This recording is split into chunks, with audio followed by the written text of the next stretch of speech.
All right. Hey, welcome back to the Go for CO channel. This is John the Bomb. Building others means business. And you know what? This is pretty cool. I've got a Chicagoland guy, a guy that's being able to build an incredible brand. As you can see, he's all decked out in his gear, right? 606 Athletics, 606ers. We were talking off screen. 606 is the beginning of a zip code in the Chicagoland area. I'm a Chicago kid, born on Wilson, Norwegian Hospital, and Coach G, super excited to have you on the Go for CO channel where we learn about entrepreneurs like you, man. I mean, you've built a brand, you've built a following. You were introduced to me by one of my good buddies as well, and his son is being coached by you in baseball. So welcome to the show.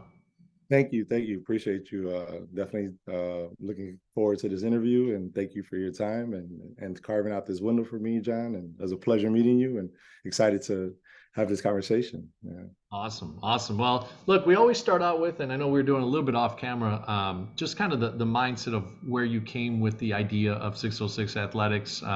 Obviously, as we just said, 606 is kind of tied to that Chicagoland pride that we all have, being from Chicago. But can you tell the audience a little bit of, where you started with the idea, what your background was, and we'll get into kind of the business side of it and how you built your empire. Absolutely. So that the question is a little bit of a layered one, but I'll make it as easy as straightforward as possible. The biggest thing is that in Chicago you have boundaries and everybody's focused on the numbers and where you reside and 606, 25 and 39. So believe it or not, we're all Chicagoans and we all face the same challenges in different areas, in different degrees of what that may be. So athletics for me was 606 Athletics was just that in itself, was that we have all these athletes in Chicago and we like to identify them early on as basketball players and volleyball players and football players, but in all reality, we're all athletes and we learn these traits early on, just being able to go outside and play. And so the athletics part of it was us just thinking outside the box where we're not just one dimensional. So being that I was a self-taught athlete early on in my career, and I was very fortunate to have the ability to pick up these traits of athletic build and running around and jumping. Those are things that I was able to obtain as a kid in the urban society, and it just continued to grow from there. And the passion and the ambition to continue to just push forward. That was something for me that I took pride in. The brand idea, how it came out, believe it or not, we were driving past the brokerage, and it's called 606 Brokers. Hmm. I love the word and number play, so I was always very passionate about identifying my brand and had it standing out. So the 606 stamp for me was it was awesome because of versatility of having numbers and letters together. So I have an artistic background. I was very fortunate to study in the Art Institute for about 3 to 4 years. This was early on in my life. My mom was very fortunate to identify a gift that I had, which was art. Hmm. I was very fortunate to study through the Park District. I was able to get a scholarship just to go and take classes at the Art Institute. So I was able to do sculpting. I was doing still life. Um, and so when I learned these contemporary art forms, they're very fascinating to me because I was so young, and again I was always often taught that to think outside the box, and I was always challenged and put into situations where I had to be very creative. So that's where a lot of that creativity stems from. And then I was introduced to urban art, which is graffiti, something that we in the urban city we thrive on, and that's a part of our culture. So those are those attributes that where that creativity enhanced, and it was just continuously to grow. So I've always been in this mindset where I'm always creating, right? My mind's always racing and it's constantly going. And so the 606ers was the actual name for the teams. So we ended eventually having to offer teams and whatnot. So this is kind of where we identify ourselves as teams. So when it came to us putting teams together, we're trying to figure out, we can't call ourselves 606 Athletics, so it kind of was the company's name, but it wasn't the team's name. So we needed to make a team name. And right after the pandemic, we were put in a pickle because of all of the restraints from the city not having the gyms open. So we were pushed out of the city limits.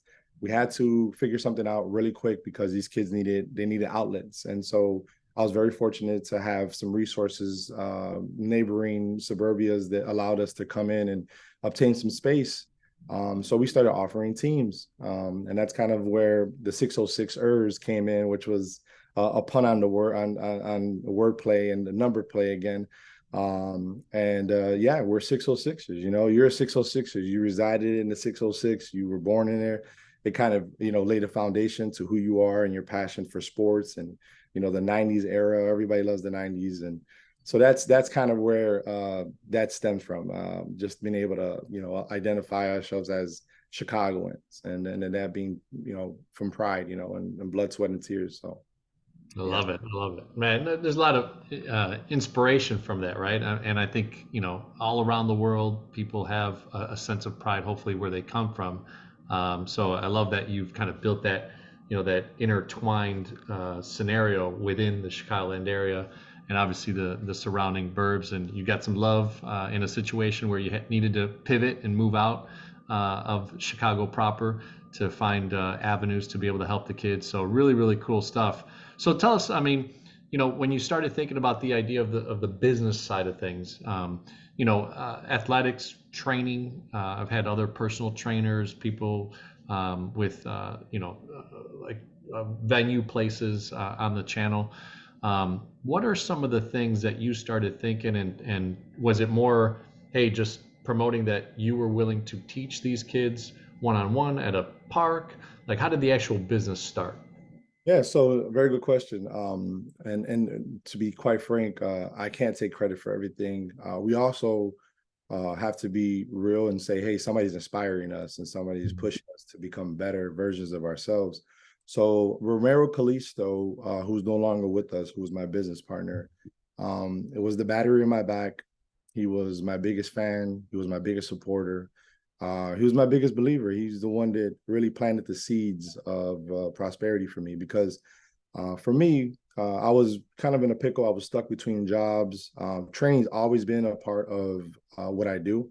But being that, we can get stuck in this 9 to 5 mindset, and we often do that very early on in age, especially athletes that identify themselves as a basketball player, right? And we don't often think that we're going to ever have to leave the game. But at 18, it's a rough, harsh reality. And you have to understand that, hey, listen, there's life after the sports, right? Like, what are you doing? What's your plan? And so we get complacent. We also, we fall in love with this 9 to 5 mindset, thinking that we're going to be able to succeed and excel. And we often just kind of give up on our ambitions and dreams and passions that really burn inside of. So when you're an athlete, you know that, you're able to train and triumph and try to win. And that's the whole concept. So we have to find these pieces, and we have to find these individuals, mentors, people that really want to see you, prosper and succeed, right? Because once somebody identifies you have an ability or a passion to impact, they often either tell you this or they just kind of give you a compliment, like, hey, John, this is, you're pretty good at this interview stuff. You might as well keep pursuing it. And you're like, hey, I might be pretty good at this stuff, right? So we need the reassurance. We need that camaraderie, right? We need that brotherhood. So Romero was younger to me, believe it or not, and his words, his energy.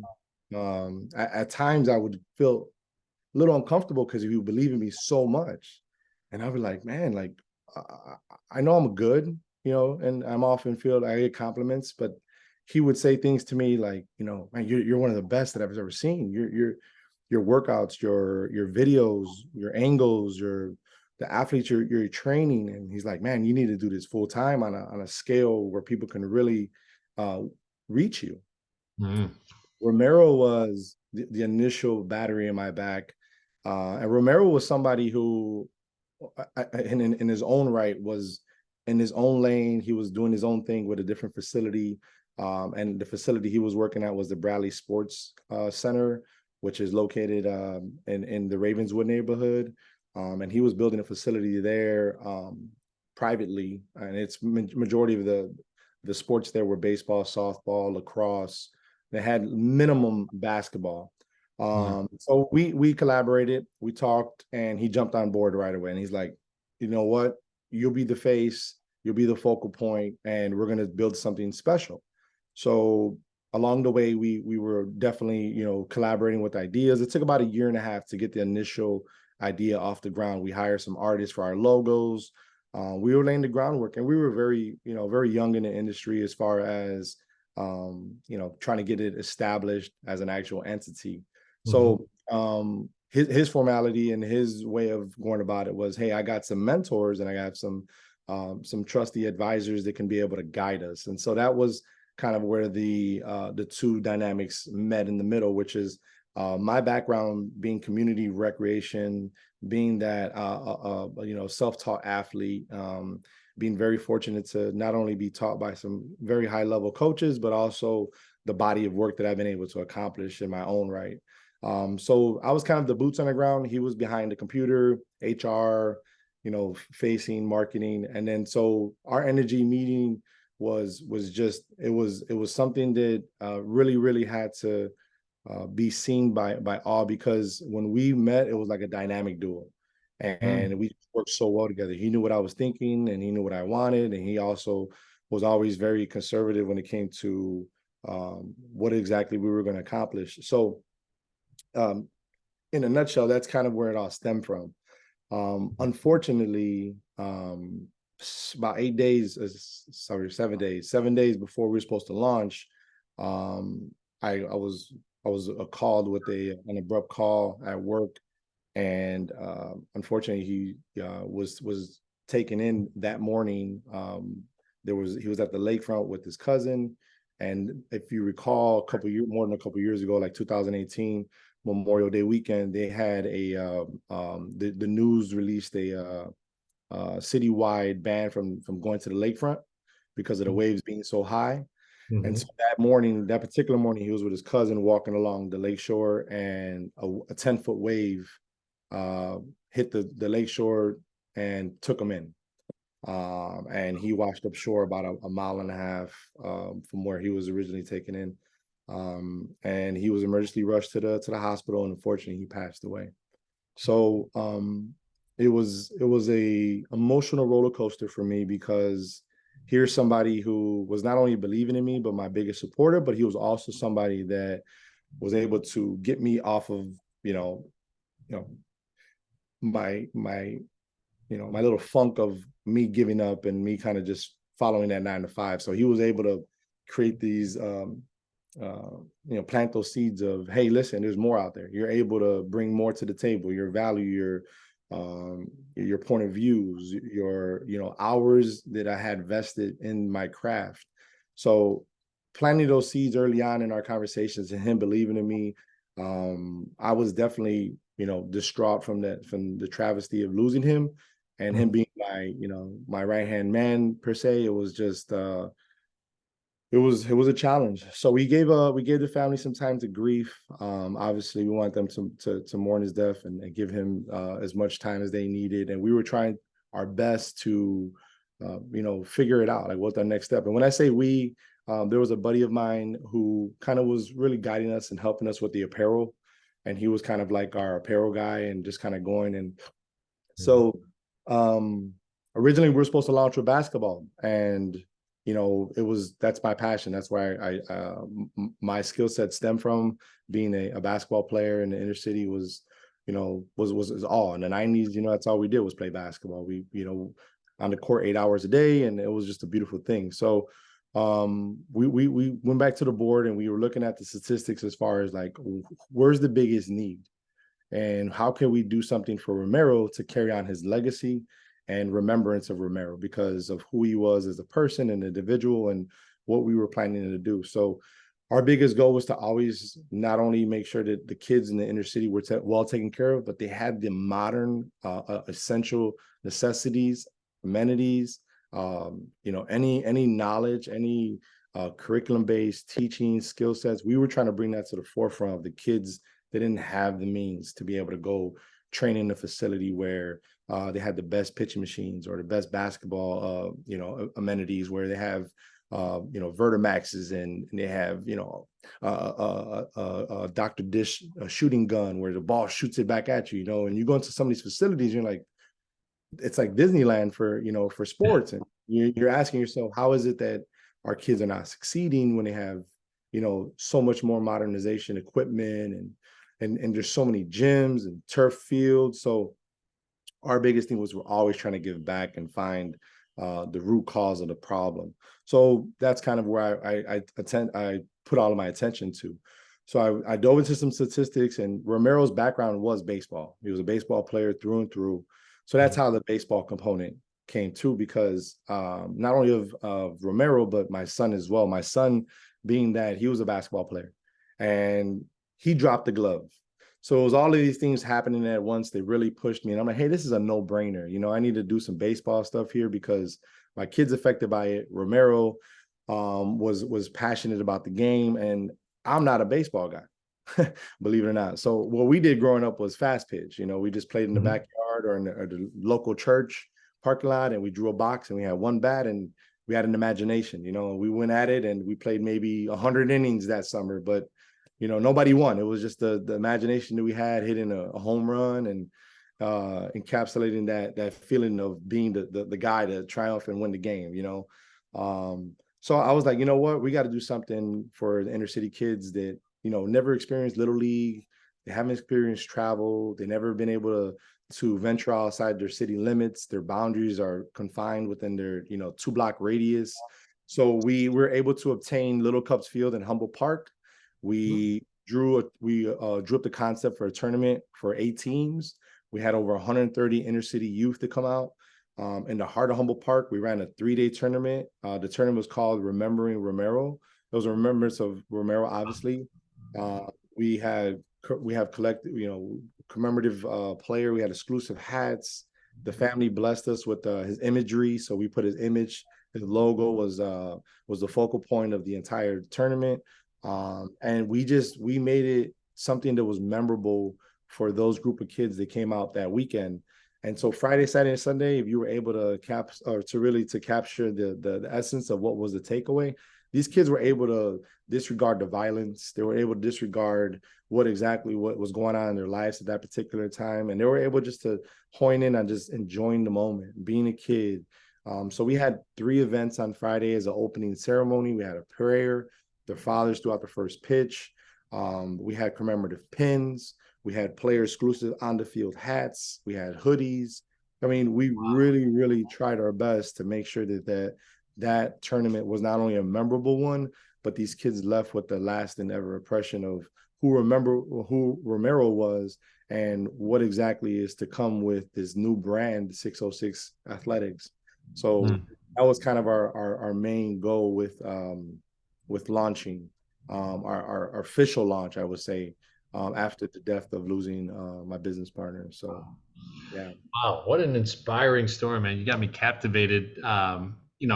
If you think about just, sometimes you wake up at 3 in the morning. The classic thing is, right, to write down some notes because you feel like there's an inspiration of a business. But yours is truly through something traumatic happening and then being able to develop.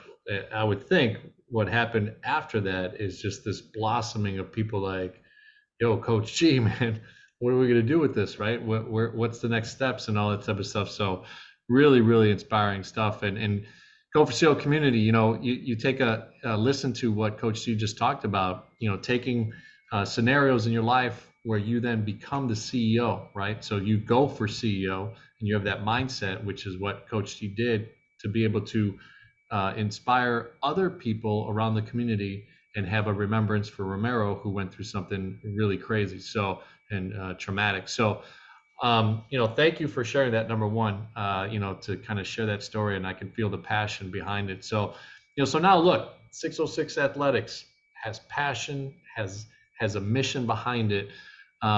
What are the first few 90 days when you think about the business? Did you start this with by yourself as far as like the incorporation?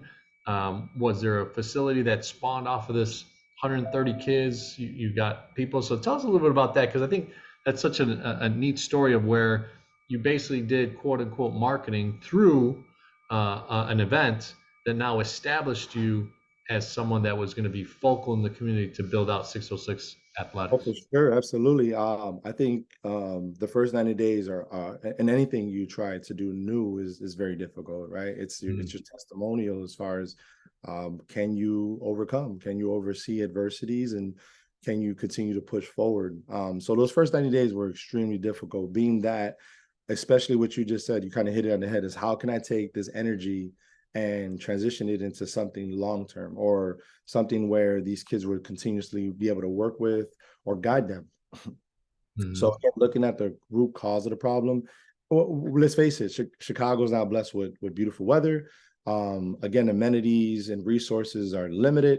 So we were able to go back to the drawing board and figure out, okay, well, we have maybe 2 weeks most to try to capture that energy and transition it to something next. What's the next thing? So we were able to end the tournament on a high note, and this was like towards the end of summer. So it was an extremely difficult time because we were rolling into the fall. And so mm, what we were able to do is we were able to go back to the drawing board and build some partnerships with some local park districts. And we were able to establish a partnership. And so what we're able to do is say, hey, listen, we're going to come in and host indoor clinics. And these indoor clinics were going to be focused on baseball because baseball was just obsolete. It wasn't as easily accessible as people think, especially in the city. And I want to be very specific about baseball when I say, being available. There's baseball programs out there. They're a dime a dozen, and then there's actual baseball etiquette. There's baseball techniques. There's baseball approach. There's baseball mindset. So when we dove into the statistics, and this might blow you away, I'm not sure if you knew this, but 95% of youth baseball players quit at the age of 12. wow. And we were able to read that statistic. And this was pre-pandemic. This wasn't post-pandemic, it's pre-pandemic. So the numbers might be even alarming, even higher. So originally when I heard that number, I'm like, wait, okay, you're telling me that 95 just dropped the glove at 12? What are these reasons? Right? What's really the problem here? Something's happening where 95% are just like, I'm out of here. Like, I'm just never going to play this game. Mm, But it makes complete sense though, because if you know the statistics from high school to college, on that side, it's only 1%. So 1% of high school baseball players go play college ball. So and essentially it's a black hole. So we were like, mm, okay, wait, we have to figure something out here because there's something that's being lost in transition where these kids aren't able to thrive in their next phase in their career. So we're like, you know what? We need to start from the ground up. So we built like somewhat of a farm system, I would say. And so we mm, weren't trying to reinvent the wheel here. We were just looking at what works and what doesn't. So we built this indoor. We didn't build it, but through the park district, we built the program, which was just baseball fundamentals, but with a modern approach, losing labels, losing the fear of failure, and also thinking outside of the box. So taking that same approach. And one thing that I do very well is I often put myself in the shoes of kids, of athletes, right? Like, what do you want? What do you think a kid wants who's 11 or 12? What do you think he wants to see? What do you think he wants to do? Because we often think in our mindset as coaches, and we're like, hey, I'm going to implement what I went through, my mm, experiences, my approach, what my coach taught me when I was coming up. So I think what ended up happening, when the beautiful thing is that I was never coached by anybody. So I came in with the open mindset of, hey, here's a blank canvas, and we're all going to paint. We're all just going to go crazy, and then we'll step back, and then we'll look at what we came up with, right? mm, But the baseline of fundamentals was there, that's my background. I'm an athlete. I'm very focal on functional patterns and movements and coordination because, John, there's two things that athletes come into the door with that I've been able to identify through my teachings and through my curriculums, which is you were blessed with coordination and mhm, you were blessed with instinct. Those two components are the baseline of athletics. Now, what they do is, as coaches, when they identify a gift, the kid that can run fast or jump fast, you often think, okay, well, this kid has, the qualities to be able to play sport. But what happens is those kids either often plateau or they end up being that their skill set is diminished because of labeling. So if I see a kid that's really fast, I'm like, oh, you're a shortstop. And they Mm. continue to push this kid from 7, 8, 9, 10, 11, 12, 13, 14. So about 70% of his life, he's been told, hey, you're a shortstop. Nobody's ever really stopped him to, broaden his horizons and say, hey, listen, you're an athlete. You're not just a shortstop. So this program that we were able to establish those first 90 days, it was no enrollment. We had no enrollment. There was nobody signed up. We were like, okay, what happened? We're like, how didn't we get any kids here? We were so excited. And I remember vividly, I was telling my business partner, I'm like, hey, maybe we need to do some more apparel. Maybe we need to give out some sweaters. We don't know. We were trying to figure this out. We're like, okay, wait, we knew we had the audience and we knew we had their attention. And we gave them this outlet that was very affordable. It was a 3-month program. It was in the heart of the winter or fall going into the winter. Mm. And we're like, hey, this is something that we thought that was just going to be a home run. No. So about a week before the program was officially going to launch, I did a couple more email marketings, cold emails, and I was able to do from our list of people that registered for the programs to our coaches. So we gave them a promo. We're like, hey, here, shoot you guys a promo. If they sign up within the next couple of days, they'll get this for free. They'll be able to do this, and they'll be able to come in. And if you want to bring a friend, that's great. So we just try to make sure we broaden our horizons as far as who was going to be able to come. So we're like softball players, baseball players, anybody who wants to get any work, come on in. So sure enough, my first enrollment was a young lady by the name of Angelina, who was very, very near and dear to my heart because we ended up growing a very strong relationship. So once I got my first person to enroll within the first program that we launched, it was like Romero was looking down on us, and he was like, "Just take it easy, and we're gonna do this, but we're gonna do it the right way."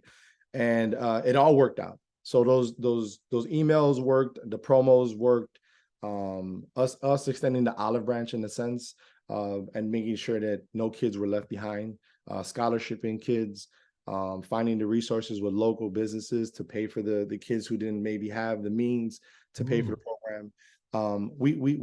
We're very heavily vested in community based, and so that was something that was really able to kind of get the ball rolling in the right direction.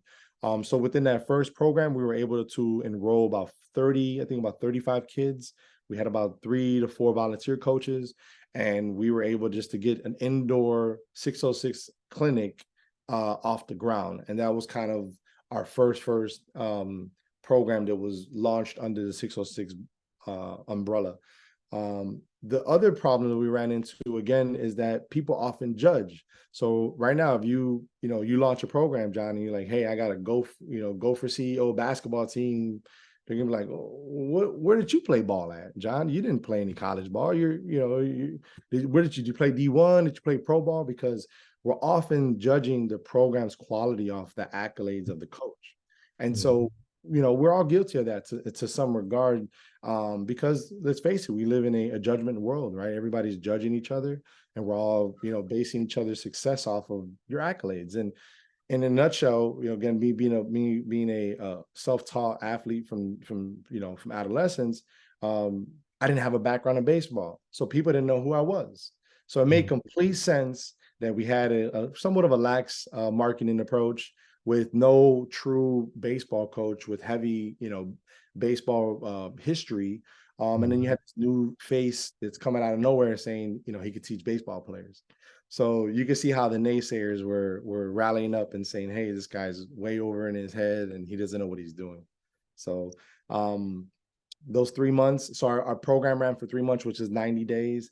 Mm. After those 90 days, we were also trying to figure out, okay, what's our next move? Because you often have to think, and especially in recreation and in sports, if you're not at minimum 3, if you're not 6 months to 9 months out, you're behind. You're late to the game. So everything takes time in recreation and sports, and you have to have those windows of marketing to be able to capture your audience and making sure that you're not, not making sure you're not reaching everybody you want to reach, and you're crossing those T's and dotting the I's and making sure that the concept is there, but also that the body of work will be laid out in itinerary format where kids are able to come in and say, okay, hey, in 3 months we're going to work on hitting, and in a week we're going to do this. So giving them the scope of the work, and allowing them to see that there's a plan in place and there's a rhyme and a reason for what we're doing. So that was often our approach to after those 90 days.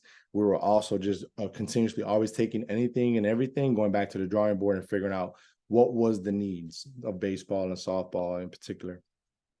It reminds me, there's a term in business, it's called the next innovative campaign, right? And it's interesting that you bring that scenario to a service-based business where, I love it that, you said that the lady that, or the gal that you had sign up, right, created some momentum. And then over the next 3 months, you then knew that you needed to, probably at month one or month one and a half, you're already thinking about what's next, right? But still instilling the power in what you were doing at that moment. So really, really cool. So what year is It that was first? about, yeah. So Romero passed away in 2018. We unrolled that like literally about 2019. Okay. Uh, and that was typically like, again, it was a 3 month indoor program that we ended up launching at. So fall of 2019, Yeah, and 6 months later, we all know what starts happening, yeah. right? Mm-hmm. Amazing, amazing stuff. And so obviously the pivot, right? Being able to use facilities. You had the park district. Yeah, I'm assuming you have that enrollment. You get a little bit of momentum, and then bam, yeah, COVID hits, right? So tell us that transition, because I think the mindset is very real here, right? yeah, Right. You had been poured into, and then you poured out blessings to around the community and started building something. You start yeah, building a little bit of a brand. But here's what happens, community, right? Like every great opportunity, sometimes challenges come about, and it's about how you respond to it, right? It's not when you get put down. It's when you. I think it's Les Brown that says, "If I can look up, I can get up," right? So it's interesting. What was some of those pivoting opportunities when you get stuck? You're just starting to build momentum. It's probably 6 to 9 months when you're about to be like, wow, this thing isn't working. COVID hits. yeah. Um, what did you have to do to start to keep the momentum going and then reach out to other connections? For sure. So I kind of thrive in an uncomfortable setting. I think that's where I live best, whereas like the uncertainty. I think that's where my best creativity comes out of, and I think that's where I like the pressure, Okay. and it's correlated to my sports background and how I was trained. I was often trained to have this mindset of knowing that the next person or the person you're competing against might have a better coach, you might have a better gym, you might have, but you cannot tear down what I have, which is up here, right? You can't tear down. I'm a fort. It's a fortress of my body of work and what I've been able to capture. So about I want to say, because this was fall, about December, the buddy who was helping us with the apparel, his name is Mike Timble. He was a very trusty ally to Romero and I. And he was a peculiar gentleman in the baseball industry, given that he had his son in the industry. And he was also doing apparel. And he's been doing that for God, well, what, 30, 40 years. He's been in the industry. So he's been around the block in a sense. And so he would speak often to me, John, and I would be fascinated because I'd be like, man, that's a great idea. That's a phenomenal idea. And he would say things, and nobody would ever really pick up on these gems. Mm. So he would often come to me and he would ask me things that were just so far out of left field. You were just like, I guess we can do that. So about 2 months in after that original launch of that program, that indoor clinic, he tells me, he's like, hey, you know what we need to do next? I'm like, what's that? And he's like, a showcase. So showcases are essential to sports because what that does is it fills the gaps. And what that does is allows these kids this platform to display their skill sets for the coaches that are either recruiting them, Mm. either going to recruit them, or have no idea that they even exist. And so we were able to build another partnership on the south side of Chicago with the Pullman Community Center. And at that time, Kevin Cole was running the Pullman Center, which is a very good friend, mentor of mine. Helped me, obtain this concept of doing a showcase. So showcases are about $500 to $1,000 per kid. Mm, And what they do is they sell you on this model that they're going to help your child either attain a college scholarship or just put them on the market to be able to display skill sets. So what we were able to do is we were able to take a concept that was already out there and bring it down to the recreational level, but actually try to do it at more adolescence. So we did it for sixth, seventh, and eighth graders. So that winter, right before the pandemic, we actually were able to launch a showcase. So we had the indoor clinics going on, and we were like, "Hey, listen, what better than to take the kids that we're just working with for these last 3 months, and then take them and enroll them into a showcase, so that people can say like, hey, listen, little Timmy, little Johnny, they were just working with us for the last 90 days, and hey, they've been able to pick up not only, fielding and hitting and these skill sets, but now they're able to showcase it and maybe hopefully get recruited by a coach. So we mm, were able to do a showcase for 125 kids. We sold out the venue. It was $40. We provided a profile and the metrics that were the key metrics that were needed. Now, John, I had no clue what I was getting myself into. And about a week and a half prior to the launch, the official launch of the showcase, mind you, was only a 1 day event for about 5 hours. And this was for predominantly citywide. We had two locations originally, but we only ended up launching one location, which was on the south side of Chicago on, I think it's like 120th or it's in the hundreds, the Pullman Community Center. So mm, we were like, okay, we're gonna probably limit ourselves because Northside kids won't travel. Nope, we were dead wrong. Kids were coming from every corner of Chicago, and they were able to come out and showcase their skill sets. But I had no formality in how to run metric driven drills. So we had to invest in some radar guns, and we had to have some volunteers to document. And it was insane, to say the least. And uncomfortable, well, that's exactly what I got. I got that tenfold, because you had parents coming up to you, you had coaches coming up to you. So we ended up making it a almost like a high school showcase, where high schools were able to obtain a table. They were able to bring out brochures. They were able to bring out recruitment tools. They were able to show parents what the registration process was, what the requirements were. So we had about over 40 tables out there of high schools, mm, and we reached about 180 coaches. Some showed representatives, some came out, and we had a scouting bullpen of coaches, and we were able to have a brochure of all the athletes. So sixth graders identify themselves with a certain color T-shirt. Seventh graders, same thing, and so on and so forth. So when you were out there, you were seeing the field. You were like, okay, I got sixth, seventh, eighth graders. This is great. I can identify them. Here's the list. Here's the schools of interest, and it just made sense. And we were thinking to ourselves, like, why haven't these types of programs come out before on this type of scale? And we were in awe mm, that the outcome was as great as it was, and the support, the community was just boasting and bragging about the experience, because they got a custom made T-shirt, they had a custom made hat, they got a picture of their child, and then they had their metrics of what their child's parameters were, what they were throwing, their velocity, their hitting velocity, their running, and they were able to showcase that to the coaches. So that was the most beautiful thing, one of the most beautiful things that we were able to accomplish, and that mm, kind of rolled us into the pandemic. And the pandemic being that every park district in Chicago closed their doors mm, because of not only the government's requirements, but just out of protocol for all. So here I am again, trying to figure it out and trying to figure, what's the next move, because let's face it, we were all trying to figure out what do we do with our kids during this rough time. mm, So it was kind of back to the drawing board, and able to at least focus on the next 3, 4, 5 months of COVID, when we had no facilities, and that was a struggle. Um, but yeah, that was something that really triumphed us into. being able to at least allow us to have some momentum coming out of COVID.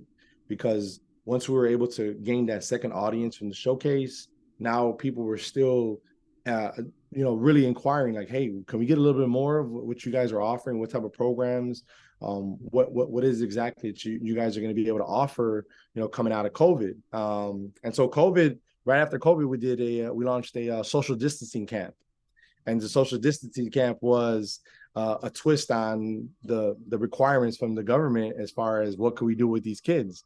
So um, the beautiful thing about this entire story is how organic it was. And so one day I get a phone call, John, and the phone call was, "Hey, Coach G, I'm looking at this shirt, and the shirt says 60 feet 6 inches." And I was a little preoccupied, and I was a little busy, and I wasn't really, listening to what he was saying. He's like, "Coach, you understand? I'm looking at the shirt, Coach. It says 60 feet 6 inches." And I'm like, "Okay." I was like, what are you trying to, tell me? I'm a little preoccupied. And he's like, "Coach, stop. Think about what I'm telling you." He's like, "I'm looking at this shirt and it says 606." And I'm thinking, I'm like, "What are you trying to say?" And he's like, "Well, what is 60 feet 6 inches?" And I'm like, "I don't know. I'm trying to figure it out."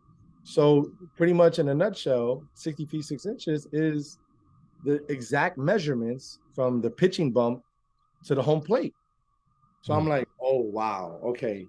I was like, now our local brand of being Chicagoans and being a, 606er now takes the brand and it makes it abroad, and it now we can really open up our marketing to all, right? Because now it invests, or it involves everybody. So on the sleeve here, I'll just put it up really quick. You see it? Well, it might be a little blurry, but it's 60 feet 6 inches. It's on the sleeve. Um, and it was, again, I think, a sign from not only God but Romero telling us, like, hey, we're doing God's work and we're doing the right thing. So yeah, it was definitely a an enlightenment for me, because I know that I was doing something that was bigger than me. And the reach was definitely there. So Look, I'm writing down, you know, tragedy, event, camps, showcase, right? I mean, these are all steps, right? And it sounds like, I mean, do you have a partnership, or is it just your entity? Just because you've mentioned a couple people that you've either been mentors or partners. So yeah, how's the entity structured? so I have an LLC, and I've been able the last year to obtain a not-for-profit. So I have an LLC and I have a not-for-profit. Okay. Um, and I'll be the first one to raise my hand and tell you it's been a struggle, because when you're a one-man band and you're trying your best to not only facilitate others, you're still trying to maintain integrity, business structure, and you're also trying to make sure that you're able to compete with the entities that have already been established well off for 20 years, 30 years. I was new to the game, a new kid on the block, and nobody really knew who I was. So I had to fast forward. I apologize. I had to be able to structure myself in a way where it was respectable. I couldn't come to the table and not be structured properly. So obtaining the LLC was essential. We were able to do that quite easily during the launch. The not-for-profit was a little bit more of a struggle, given the legalities and the paperwork, and the making sure that through the eyes of the government, and being able to have that tax exempt status was key, because we knew that we were going to face some financial challenges down the road, given that we were building some momentum in the right direction. Now, did you invest your own capital in these first few quadrants of how you did business, or was it enough? Because I wrote down $40 a kid, and yeah, 120 kids, that's a lot, but $40 is not a lot, right? So you're saying most kids were paying 500 to $1,000 for it. So what was there? You had your 9 to 5 still, right? Yeah, Uh, I have my 9 to 5. And so I yeah. was blessed to have resources. I have a plethora. I've been in the industry for about 20 years now. I've got my first coaching job when I was 16. And I got Oh, my first park job when I was at the park district when I was 17. So this is all I know. I don't know, when it comes to, fixing a tire on a car, I can't fix it. So recreation is all I know. Building relationships and community relationships. So I was very fortunate again to reach out to not only mentors of mine, but trusty allies like Kevin Cole, who was not only able to work with us, but give us a discounted rate. We were able to, be able to build something where both entities were able to either one benefit from, or two have some type of split revenue. So what we do is either raising the capital early on with enrollment to be able to mhm. at least be able to put down that down payment to hold down that window at that venue, or to be able to build something long term. So we often try to structure it to the needs of the entity or the business of whom we're working with. So the one thing that's quite clear is a lot of these large, big facilities. If you don't know this, they what they do is they have these windows of holes where these facilities don't really have anything really in those windows. So we try to really Mm, go for the lowest rate, and then we try to at least work from there, because there might be a Sunday from 9 a.m. to 12 where nobody's in there. So the mhm, venue's going to get a loss anyways, and they're not going to make any money. So mhm. if we're able to obtain that space for a fraction of the cost, then it allows us to bring that value to the consumer, right? So we were able to pass that discounted rate directly to the athletes. And so that's one thing that we do very well, is we try to work with these entities so they can understand that, hey, listen, there's a bigger need. And I think just getting the bodies in through the front door, not only showcasing the venue and the programming, but a collective effort on what exactly what could be accomplished here with just working together.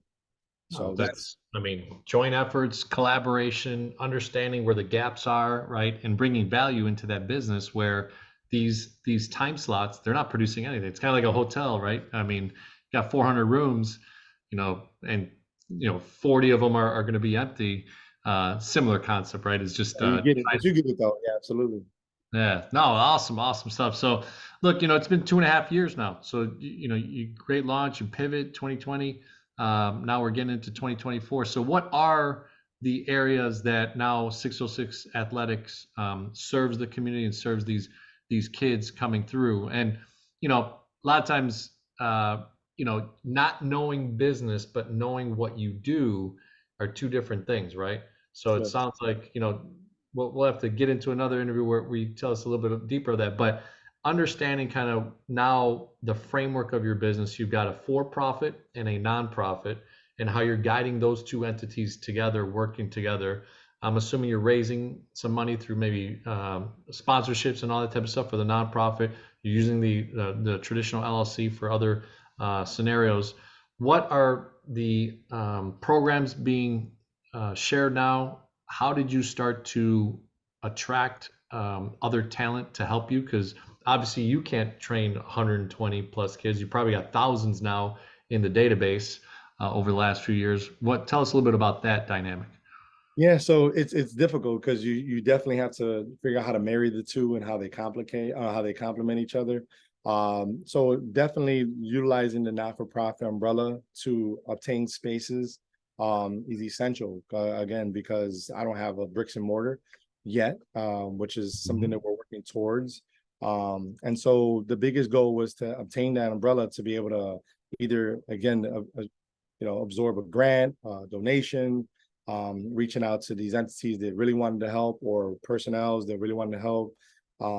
So the best approach was for us to obtain that not-for-profit umbrella. We would still run some programming depending on where exactly we were at through the LLC, but a majority of it was trying to transition the actual structure, the programming, the teams through the not-for-profit.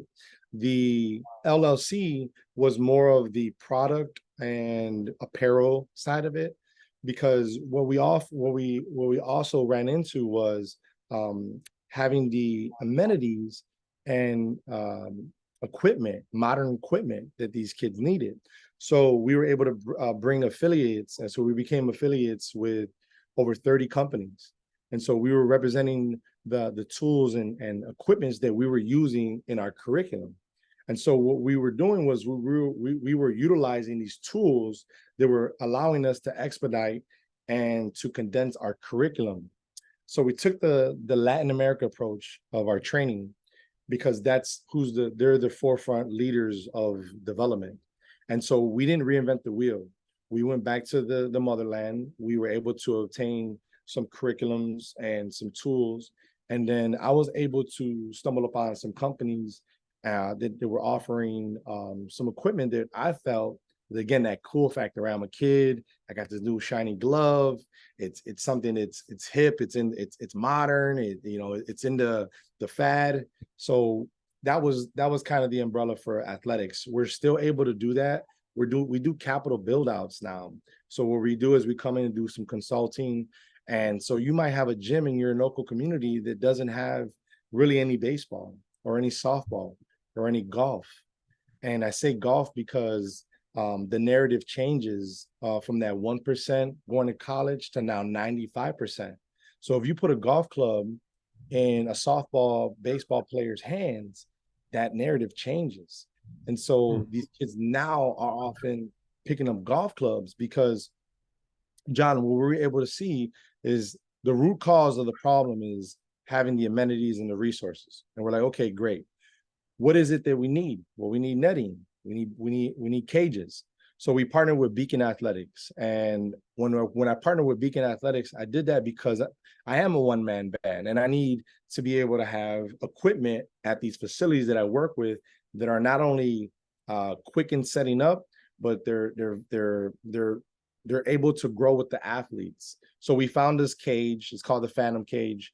And if you want to see, we definitely might need to do a second interview, but I can have some video for you. But so we were able to do these build outs for a fraction of the cost. So it's a $200 install. And then we bring in a cage, and then we're able to, have a gym that was underutilized now offer 3 new sports: baseball, softball, and golf. And golf was being that, where are all the business meetings happening? We were trying to show our athletes, hey, listen, the etiquette of golf and what comes with golf and the ability to connect those dots on the golf course is essential, right? You want to be able to play this game, you have to understand the game now, and let's teach it to them now. So that was something that was beautifully done. And we knew that was going to just take off. And it has. It's been a true blessing to be able to work with these companies that have entrusted us. Valley, Tanner, All-Star, just to name a few of these brands. And so we knew that working with these brands, they were going to hear some of these stories. So we would be able to not only display these kids that needed the means to be able to play the game, but we're like, hey, listen, here's a group of kids that now are often neglected because they're going to be priced out. This kid's 12 years old. That means, statistically speaking, if he doesn't get a glove in his hand or somebody come to rescue him, he's going to be done in a year's time. So we able to marry and navigate through those forums. And the not-for-profit umbrella was allowing us to take on all. There's no kids left behind. And that's what we've been able to accomplish. So we were able to offer 5 teams. That's a whole other conversation for another day.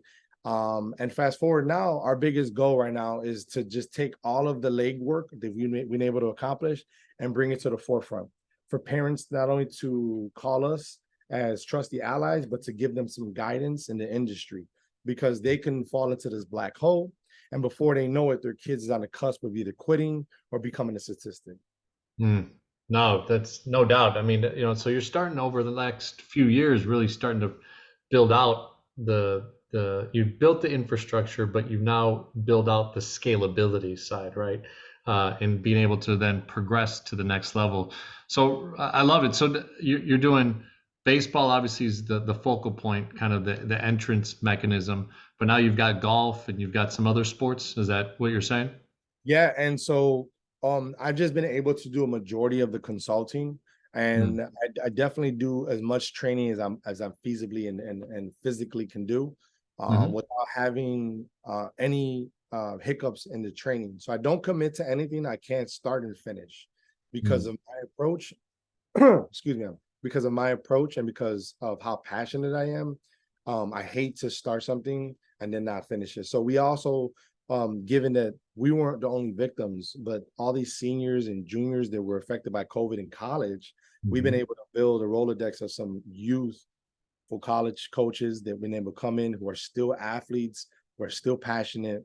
They have that little bit of fire in them because Yeah. they feel like that year was taken away from them. You know, that could have been their senior year, they could have been their last year eligibility.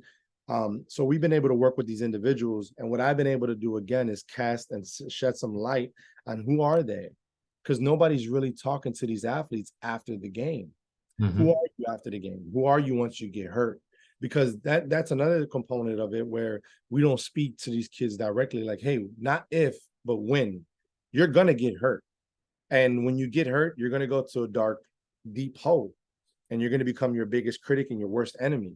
So having those life abilities and being able to marry all of these challenges and bringing some clarity has been essential for us, because that's the correlation, and that's where people come to really 606 for. They come for that moment of clarity, like, hey, he's going to give me some harsh facts, some reality, and it's going to be something that I need to hear, maybe as a parent, maybe as a coach, maybe as a athlete. And it all stems from me because of my background and how diverse my background is, being that, you know, it's of basketball, then it transitioned into volleyball, then it transitioned into, oh, I had the art background, and then I did a little bit of, you know, so it's all of these components married in with the neglect.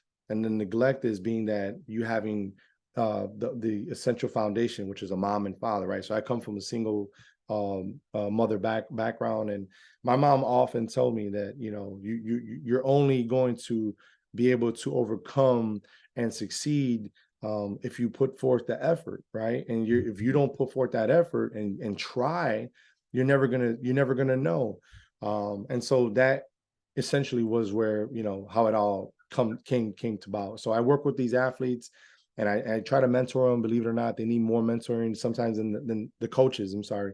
I mentor these coaches the same way I mentor my athletes, and I try Hmm. to bring that same clarity to the coaches, and letting them know, like, hey, listen, it's your responsibility to pass that knowledge. May it be good, bad, or indifferent, or you know, if you're in this funk and you're dwelling and you're like, man, I can't get over and shake that I'm not playing basketball anymore. Well, your story doesn't end there, right? You're entrusted now with the responsibility to pass that knowledge forth and plant another seed of prosperity to the next generation coming. So that's where really, in all reality, where a lot of my energy is driven towards. It's not really sports, not really arts. It's really just tapping into the individual needs and where they want to go and where they want to be at, and then where is it exactly you see yourself, so we can at least come up with a collective plan to try to, you know, make sure that you're the benefactor of what we're doing. No, wow. And yeah, I mean, the connections that you've made throughout the years, right?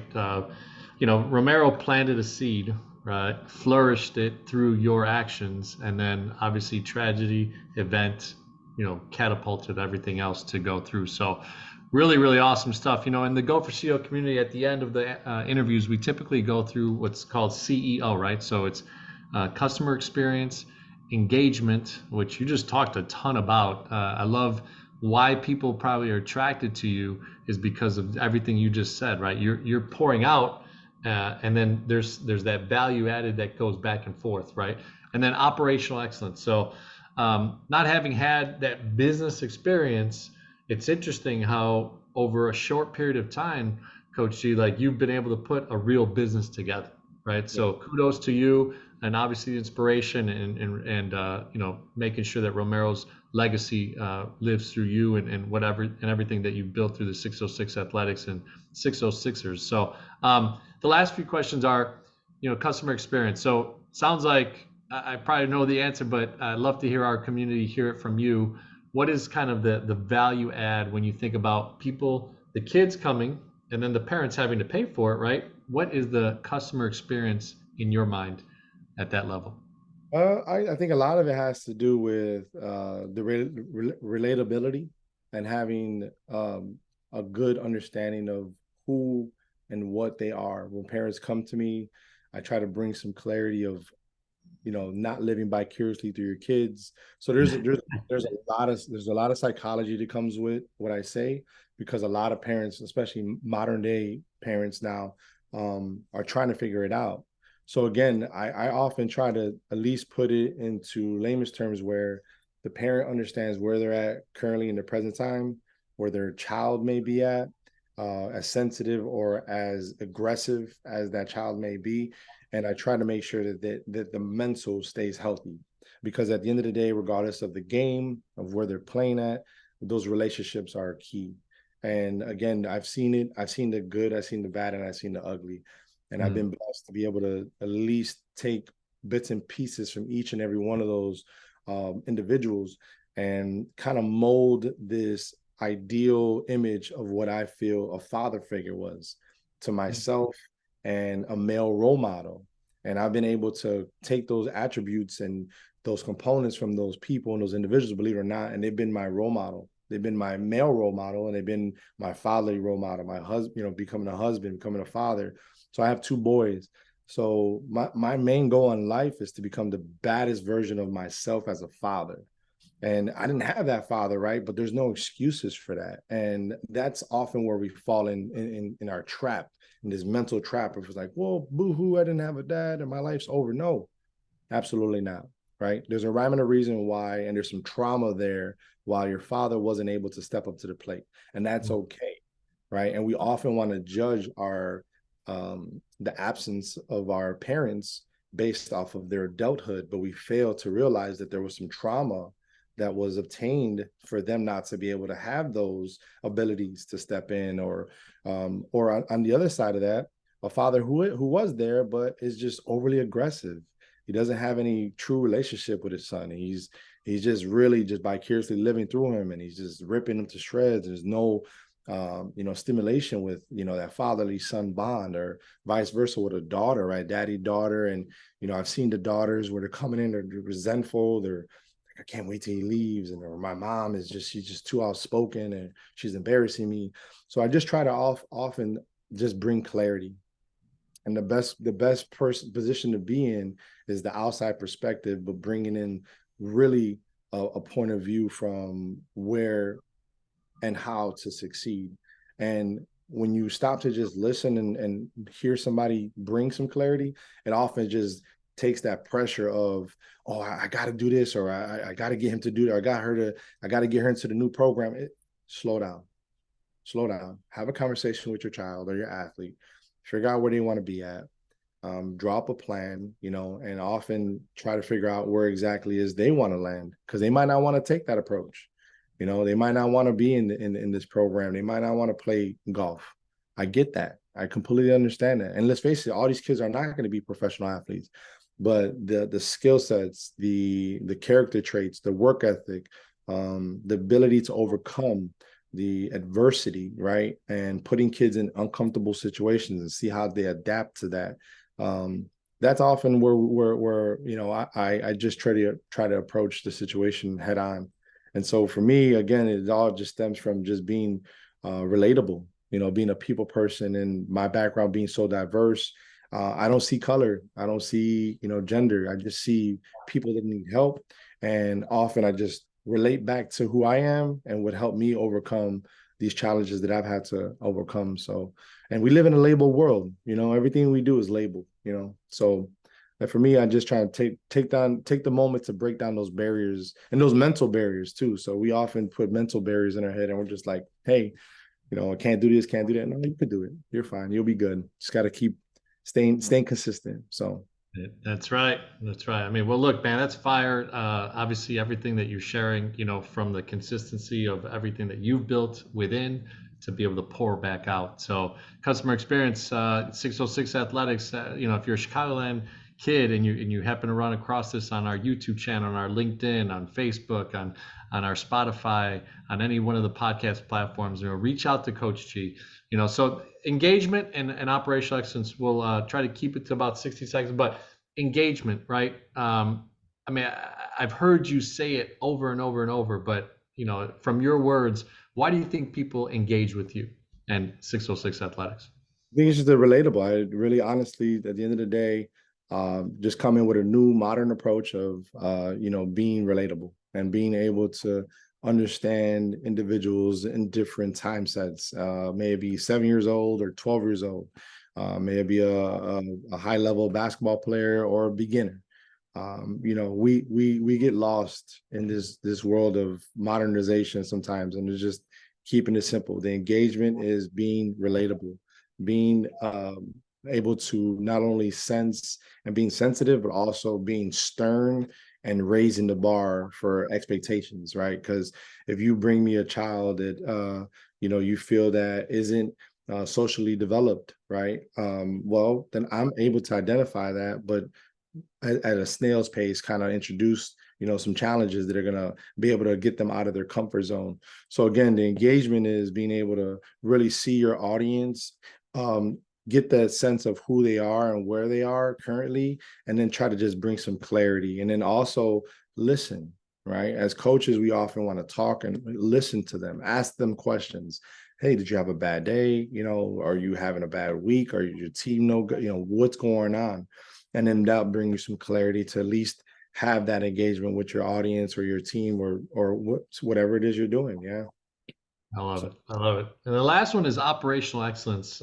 You've had to pivot, you've had to create new systems, out of the blue. Also, either pick up on things that are out there in the marketplace and kind of make it your own within the 606 community, or create your own scenarios like the showcase. I love that experience. That was really cool. So, operationally, anything that you're using as far as systems, it looks like you're connecting with brands out there that are bringing you equipment and all this stuff. But from an operational sense, how are you kind of mainstreaming it? Are you a big email guy? Do you use social media a lot?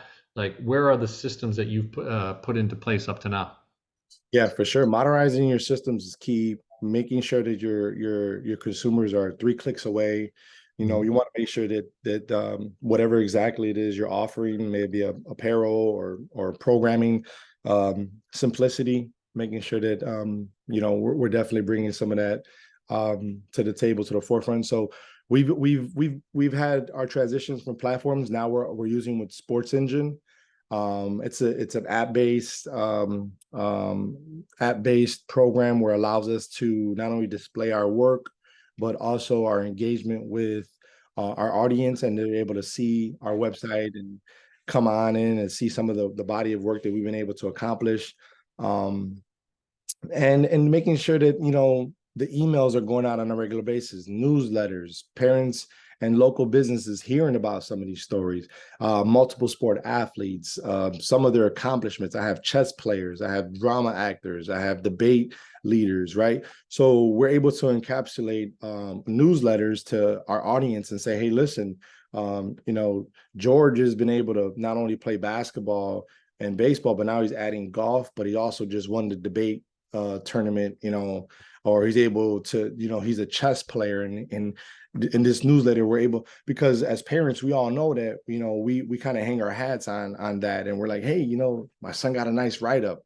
And so understanding that and making the athletes the benefactor, they're the focal point of the business. They're the ones who are writing the stories. They're the ones that are bringing in the sweat equity. They're putting in the blood, sweat, and tears, and they're the ones that are challenging themselves to become the best versions. So for us, having those platforms nowadays, especially, is essential, right? So Instagram and social media, the player profiles, and again encapsulating what their body of work is, and the diversity of their build, their athletic build is so essential, because that's just going to raise their stock, right? And coaches are going to want those type of players in their organization, right? The character, right? Being a person that is sensible to others, right? And the correlation between others and working well with others, right? Let's face it, you can hit a ball a mile, but if your attitude sucks, nobody really wants you.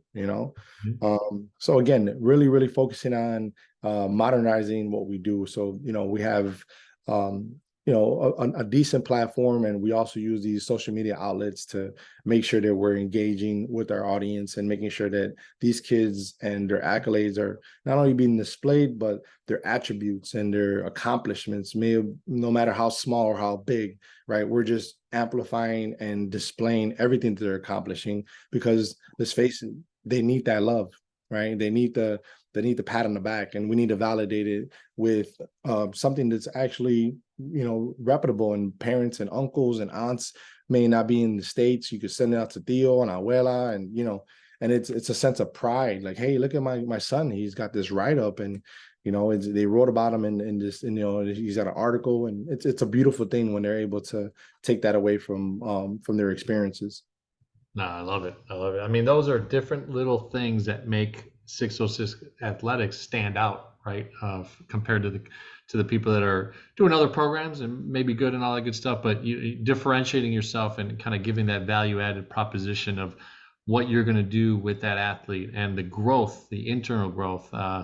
Awesome, awesome stuff, man. So why don't you tell them how to get to your website, social media handles, all the things that be able to engage with you, Coach G. Absolutely. So I can be reached at 606athletics at gmail.com. That's the email. I also you can follow me on 606 athletics on Instagram. We do have a Twitter page that's not active right now. We're actually trying to marry all of our platforms to be operated and managed under one umbrella.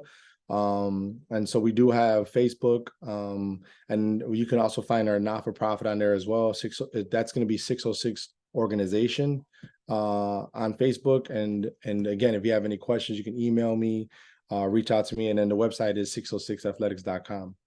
So you can go Love ahead it. and any of our past work that we've done. And if you have any Awesome. inquiries or questions, feel free to just reach out to me, and I'm pretty accessible. Well, Go for CEO community, you're getting a true entrepreneur spirit here, derived from something that someone else planted a seed in this gentleman, right? He already had the tools and the wherewithal, but sometimes you need someone else to believe in you just to kind of push that button. And look at what Romero's legacy has left behind, what Coach G is doing with the influences of other people and all these athletes that over the last few years maybe didn't flourish all the way to their potential, but now can go through 606 athletics and get to the next generation. So thank you so much for being a part of the Go for CEO community. And we'll have you back on the next 6 to 12 months to figure out, hey, where else is 606 athletics going, and follow that journey with you, man. Thanks so much for being on. Thank you. Appreciate you, John. Ooh, let's see here. All right.